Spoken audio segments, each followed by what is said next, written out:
we have this current situation at LSU where the governor's involved, the AD has made terrible decisions. But people are getting contracts and getting extensions, and they're not the right fit. Brian Kelly was never the right fit at LSU. That's why we always kind of scratched our head. We're like, this is really happening right now.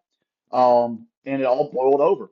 And then you have the AD who he was the guy who at A&M hired Jimbo. He was an LSU guy, comes to LSU, hires Brian Kelly, and they had the two largest buyouts and they had the two biggest flops of program existence, in those areas. It's sometimes you have to just have that voice in the room with a logic voice and not I have too much money or yeah, I'm going to go out and hit a name. Who is the best fit top to bottom? Who can recruit? Hmm. Who can inspire? Who can coach?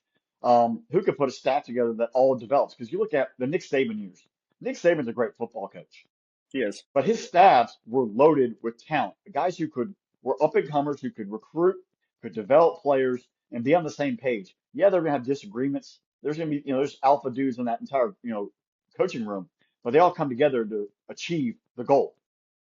Some of the other staffs are like, he just wants to be the guy in charge, and everyone has to sort of answer to him, and that doesn't work. You need to have everyone in sync, top to bottom, and that's where you're starting to see Indiana win. You're starting to see Vanderbilt win.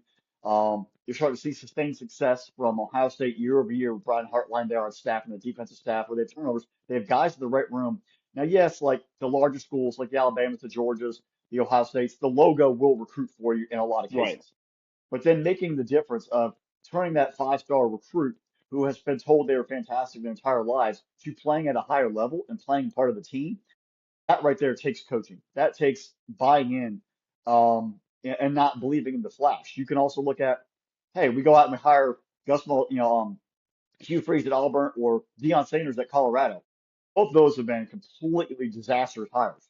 The only reason that Colorado was good for the first 2 years because you had two amazing players in Travis Hunter and then Shedeur Sanders. But ever since then, even then they couldn't win.